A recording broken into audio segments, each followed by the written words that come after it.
अस्सलाम वालेकुम बच्चों, आज 8वीं जमात के इंग्लिश के एक नए लेसन के साथ आपके सामने हाजिर हैं। यह वीडियो मुंबई महानगर पालिका के वर्चुअल क्लास की तरफ से पेश किया जा रहा है। मैं Ansari Rashid Akhtar 8th standard English के एक नए लेसन के साथ। तो चलिए शुरू करते हैं आज का हमारा लेसन।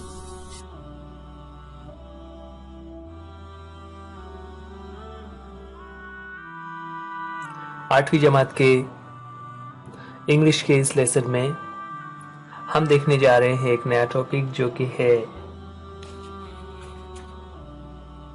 यूनिट 1.2 एक स्टोरी जो हमारे टेक्स्ट बुक में पेज नंबर 6 पर है, जिसका टाइटल ये रहा हमारे सामने, एंड्रोक्लस एंड द लायन।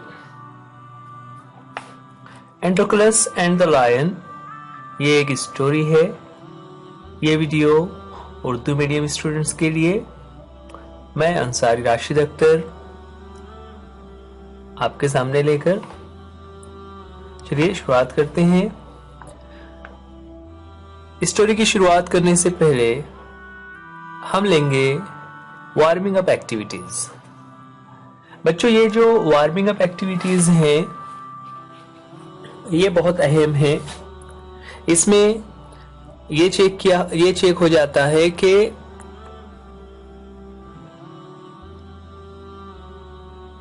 हमारा इंग्लिश लैंग्वेज पर कितना कमांड है, यानी हम जो बुक में पढ़ते हैं, जो हमने वर्ड्स, वोकैबुलरी, ग्रामर ये सब सीखा हुआ है, उन सब चीजों को हम किस तरह हम राइटिंग एक्टिविटीज में यूज कर सकते हैं।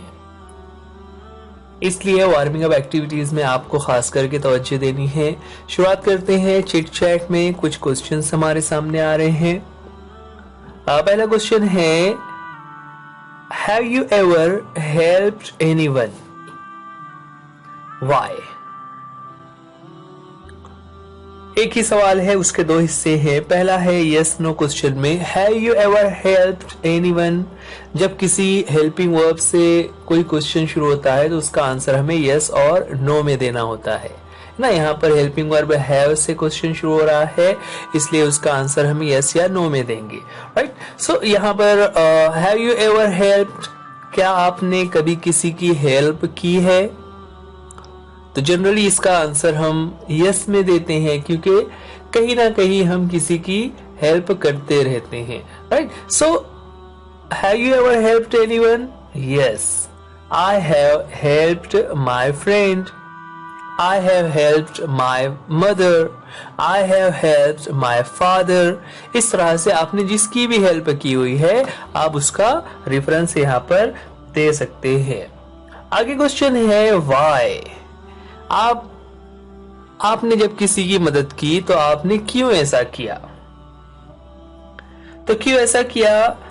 क्योंकि हम उनको पसंद करते हैं, हम उनका रिस्पेक्ट करते हैं ना। जिसको भी हम, जैसे सपोज आप कहेंगे yes, I have helped my mother because she is very loving.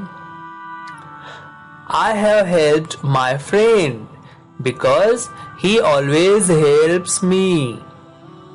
तो इस तरह से हम उसका रीजन बता सकते हैं।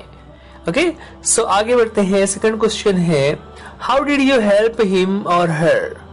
जो फर्स्ट क्वेश्चन में आप रेफरेंस देंगे उसके बारे में, जो सपोज आपने यहाँ पर कहा कि आपने मदर की हेल्प की हुई है, सो यहाँ पर उसका ही एक क्वेश्चन हो जाएगा कि how did you help her? आपने अपने मदर की हेल्प किस तरह से की? So you can say like that कि मैंने अपने when I helped my mother in cooking, या I helped my mother in cleaning my room. Okay. Next question has anyone ever helped you in your need? कभी ऐसा हुआ है कि आपको किसी चीज की नीड हो? नीड मीन्स जरूरत, कि आपको किसी चीज की जरूरत हो और ऐसे वक्त में किसी ने आपकी हेल्प की हो। तो ये भी अगेन यस नो क्वेश्चन है। तो आप कहेंगे यस। आपको याद आ रहा होगा, है ना, कि आपका किसी वक्त आपके फ्रेंड ने आपके फैमिली ने, आपके घर के जो जितने लोग हैं, आपके नेबर्स, या कोई अनजान शख्स भी हो सकता है जिसने हमारी हेल्प की हो। How did you feel at that time? जब कोई हमारी हेल्प करता है तो कैसा लगता है? यानी जब आप सोचिए जरा, आपकी किसी ने हेल्प की तो उस वक्त आपको कैसा लग रहा था? How did you feel at that time? तो आप उसका जवाब लिख सकते हैं कि yes, I felt very happy and satisfied. Yes, है ना? जब इस तरह से किसी ने हमारी हेल्प की तो क्या हुआ? We feel very happy and satisfied. Then जब हमारी कोई हेल्प करता है तो हम पर एक जिम्मेदारी बन जाती है। नेक्स्ट क्वेश्चन उसी के बारे में है कि how did you show your gratitude to him और हर? जिसने भी आपकी हेल्प की हो, आप उसको किस तरह से ग्रेटिट्यूड शो करते हैं ना? ग्रेटिट्यूड कहते हैं मतलब किसी का शुक्रगुजार होना, किसी का शुक्रिया अदा करना। तो how did you show your gratitude? आपने अपनी जो मतलब आप उनका शुक्रिया अदा करना चाह रहे हैं, तो आपने इस बात का इजहार किस तरह से किया होगा? सो यू कैन सिंपली से I said thank you,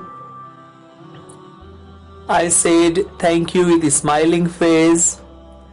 Okay, I thanked him from my bottom of heart.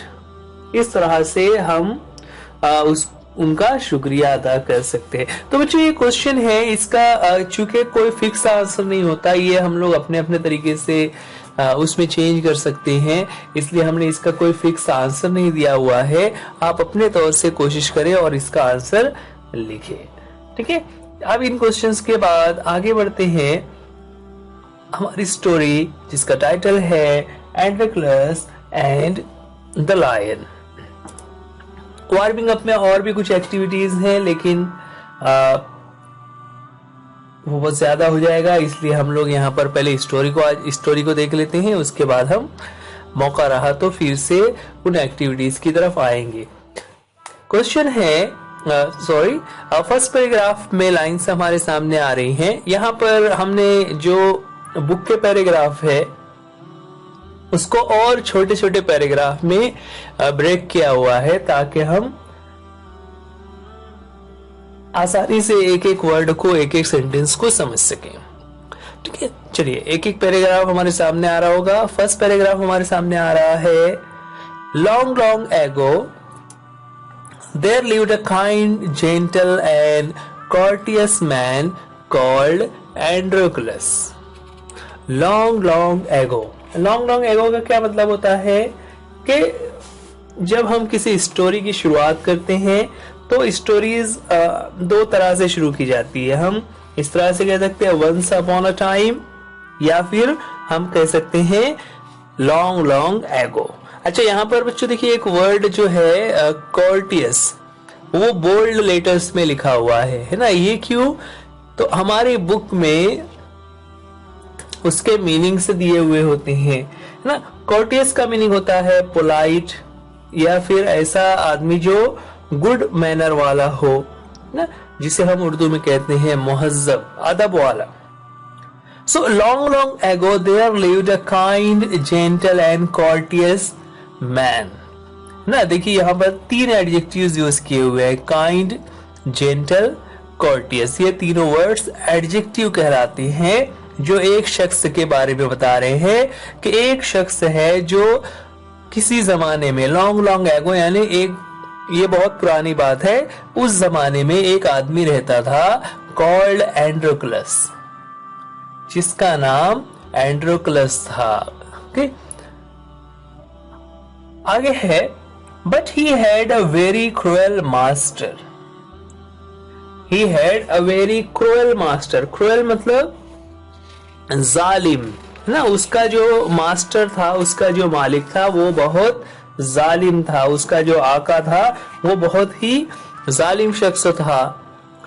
In those days kings, nobles and other wealthy men used poor people as their slaves.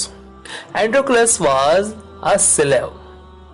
The slaves were forced to work for their masters. They had to do what their master told them. देखिए अब यहाँ पर उस जमाने की जो बातें हैं वो बता रहे हैं कि इन दोज डेज, यानी उन दिनों में, जबकि ये स्टोरी है, जब का ये वाकया है, उन दिनों में Kings, nobles and other wealthy man, 3 type के लोग बताए गए। किंग्स, नॉबल्स, नॉबल्स कहते हैं रईस लोग, यानी रईस से मुराद यहाँ पर जो बहुत ज्यादा अमीर हो, दौलतमंद हो, और उसी से दूसरा एक वर्ड है वेल्दी मैन ना। तो जो दूसरे अमीर और दौलतमंद लोग थे और जो राजा हुआ करते थे, they used poor people as their slaves. Slave कहते हैं गुलाम को। तो जो गरीब लोग हुआ करते थे उनको ये अमीर, राजा और जो बड़े बड़े लोग हुआ करते थे अपने घरों में उन्हें गुलाम बनाकर रखते थे ना। अब बच्चों आप सोचेंगे गुलाम क्या होता है, तो आजकल हम देखते हैं कि कुछ बड़े घरों में वहां पर सर्वेंट्स होते हैं, मतलब जिसे हम नौकर कह सकते हैं। नौकर या सर्वेंट में क्या होता है कि उनको कुछ काम दिए होते हैं, जैसे अगर वो बावर्ची है तो उसे सिर्फ खाना बनाना है या खाने का सामान खरीद कर लाना है, सफाई वाला है तो उसको सिर्फ सफाई करनी है, गेट कीपर है तो वो सिर्फ गेट पर रहेगा और देखभाल करेगा। इस तरह से अलग अलग काम होते हैं, लेकिन इसका मतलब ये नहीं है कि उसको अगर उसका बॉस कुछ भी कहे तो वो करना पड़ेगा, नहीं, आज अब ऐसा जमाना नहीं है। लेकिन जिन दिनों की ये बात बताई जा रही है, जहां का ये जमाना था एंड्रोक्लस के जमाने में, उस जमाने में स्लेव्स हुआ करते थे, और स्लेव्स को लोग जिस तरह से हम जानवरों को रखते हैं कि उनके लिए घर के बाहर एक छोटा सा दरबा बना देते हैं, उनको बांध के रखते हैं, जब हमारे मर्जी होती है तो हम उनको बाहर निकालते हैं, बाकी वक्त हम उनको बंद कर देते हैं। ऐसा जानवरों के साथ हम करते हैं, क्योंकि जानवर को अगर छोड़ देंगे तो भाग जाएगा, इसलिए हम जानवरों को इस तरह से पिंजरे में रखते हैं, राइट। लेकिन उस जमाने में इंसानों को भी इसी तरह से गुलाम बनाकर रखा जाता था, और एंड्रोक्लस वाज अ स्लेव। लेकिन चूंकि एंड्रोक्लस जो था वो भी एक स्लेव था, और जो स्लेव का जो बॉस होता है उसे मास्टर कहते हैं ना। The slaves were forced to work for their masters. जितने भी वो गुलाम हुआ करते थे वो लोग फोर्स किए जाते थे। फोर्स का मतलब मजबूर होते थे, जो भी उनका मास्टर होता था उसके तमाम काम उन्हें करने पड़ते थे। They had to do what their masters told them. ना, जो भी उनके आका लोग, जो उनके मालिक कहा करते थे, उन बेचारों गुलाम लोगों को वो सारा काम करना पड़ता था, वो किसी काम से मना नहीं कर सकते थे। तो ऐसे जमाने की ये स्टोरी है, और एंड्रोक्लस जो हमारी स्टोरी का टाइटल है वो ऐसा ही एक गुलाम था। आगे और कुछ बातें बता रहे हैं। They had no freedom no rights ना। जब जो ये गुलाम हुआ करते थे उनके बारे में है कि दे हैड नो फ्रीडम, उनको कोई भी आजादी नहीं थी। जैसे अभी हमने मिसाल ली, जो आजकल के सर्वेंट्स होते हैं, देखिए उनकी हफ्ते में एक दिन छुट्टी होती है, उनका टाइम होता है, उनको आराम करने के लिए, खाना खाने के लिए छुट्टी दी जाती है ना। त्योहार के मौकों पर उनको तोहफे दिए जाते हैं, उनको बोनस दिया जाता है, उन्हें वक्त पर तनख्वाह दी जाती है। ये तमाम चीजें आजकल हो रही है जो आजादी है ना। लेकिन उस जमाने में ऐसा कुछ भी नहीं था। They had no freedom no rights. Rights यानी हक, हुकूक जिसे हम कहते हैं। जैसे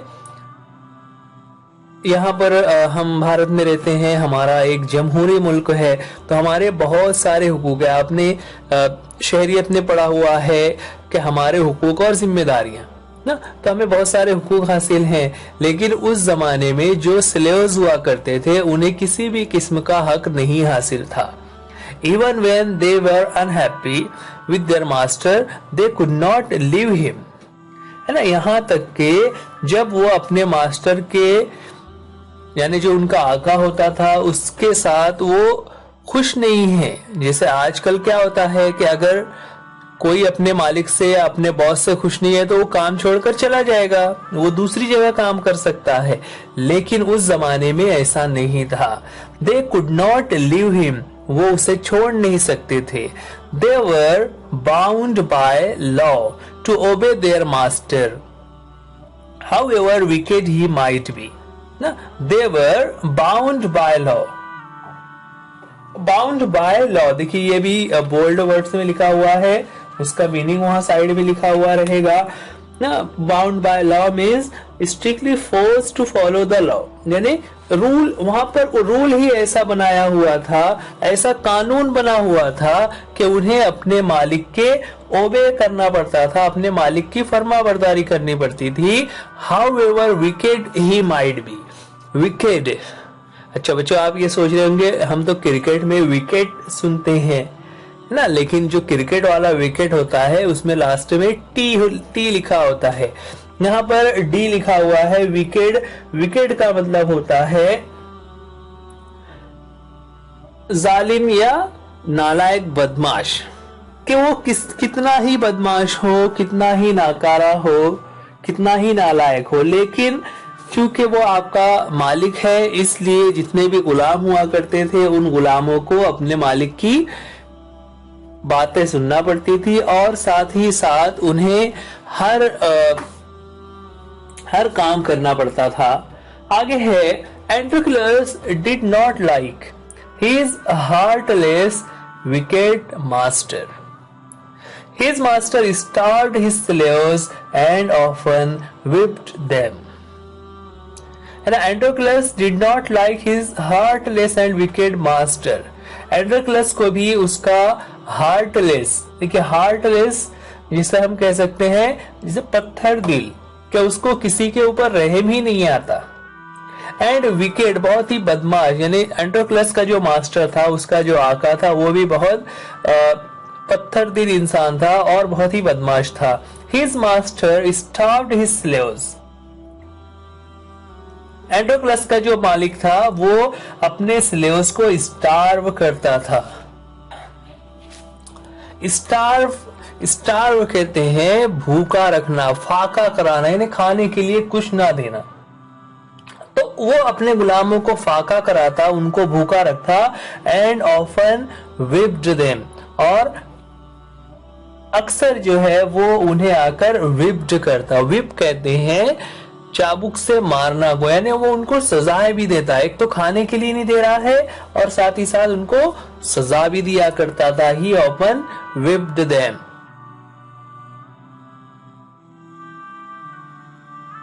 Androclus felt that even death was better than serving such a master. He kept looking out for a good opportunity.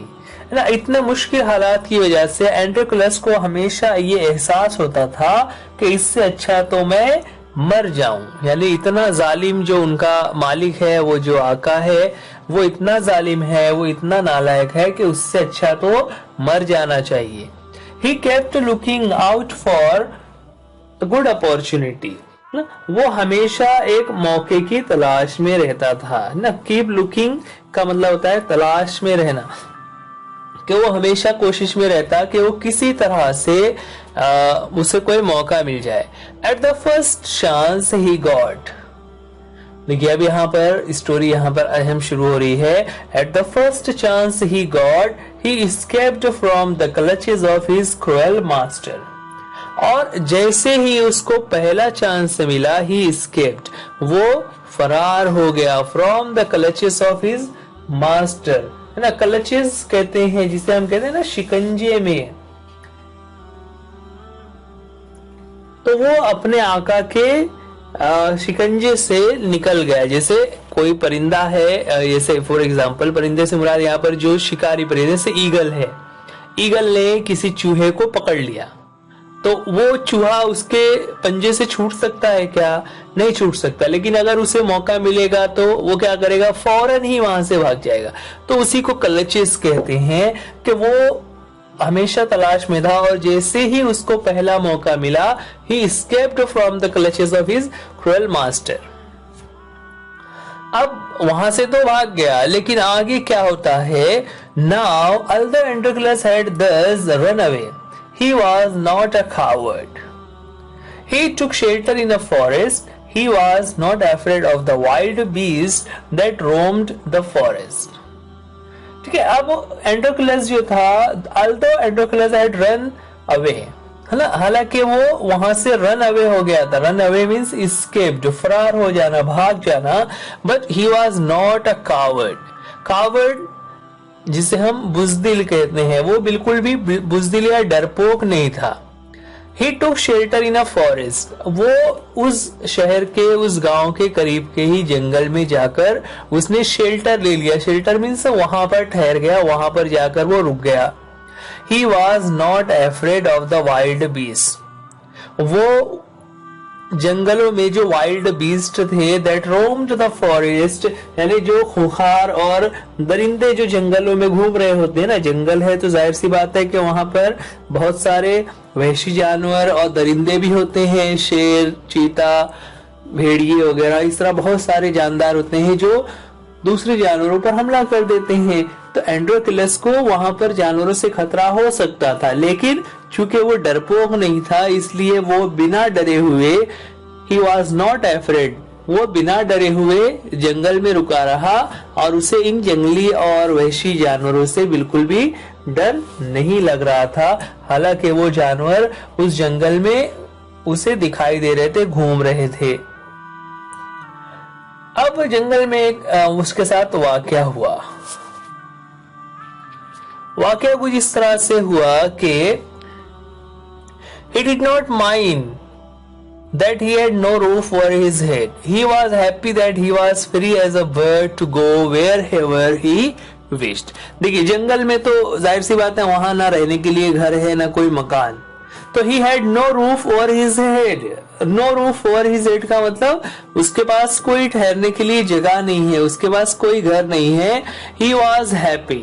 इसके बाद भी वो खुश था. क्यों? Because he was as free as a bird. जिस तरह से एक परिंदा होता है जो आजाद होता है, वो कहीं भी उड़ सकता है, वैसे ही वो अपने आप को वो एक परिंदे की तरह महसूस कर रहा था कि वो भी बिल्कुल आजाद है.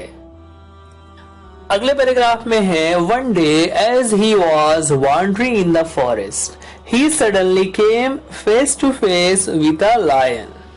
देखिए, अब एक दिन क्या हुआ कि ही वॉज वॉन्डरिंग. वॉन्डरिंग का मतलब होता है इधर उधर भटकना. भटकना मतलब चूंकि जंगल में उसका कोई मकसद तो है नहीं, उसका कोई काम है नहीं, तो वो सिर्फ इधर उधर ऐसे ही घूम रहा था, है ना. तो वो घूमते घूमते ही suddenly came face to face, उसका एक मर्तबा सामना हो गया लायन से. और वो भी कैसे? Face to face. Face to face यानी दोनों आमने सामने आ गए. यानी लायन ने एंड्रोक्लस को देख लिया, एंड्रोक्लस ने लायन को देख दिया. इस तरह से दोनों आमने सामने आ गए. His first reaction was to turn and flee. ना, अब कोई भी रहेगा तो वहां क्या करेगा कि वो सोचेगा अरे शेर आ गया, भागो. तो हिज फर्स्ट रिएक्शन, उसका भी फर्स्ट रिएक्शन ऐसा ही था. उसने यही सोचा कि पीछे मुड़कर उसे भाग जाना चाहिए. टू फ्ली, टू फ्ली का भी मतलब वही होता है टू रन अवे, ना, वहां से भाग निकलना, वहां से भाग कर कहीं चले जाना. क्यों? ताकि वो उस शेर के जरिए से उस शेर के मुकाबले से बच जाए.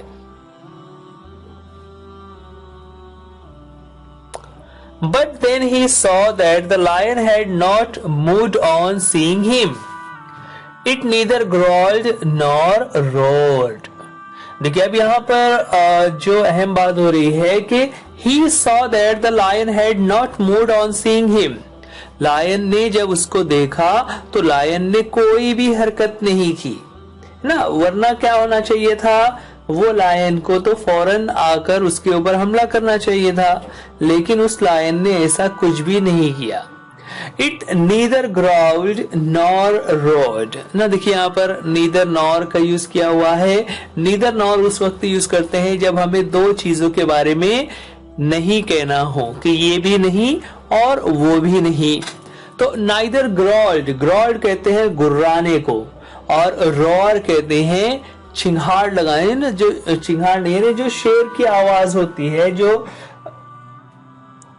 वो चिल्लाता है, वो दहाड़ लगाता है, तो उसे रोर कहते हैं। तो उस लायन ने ना तो ही ग्रॉलिंग किया, मतलब ना वो गुर्राया, और ना ही उसने दहाड़ लगाई, यानी वो खामोश खड़ा रहा।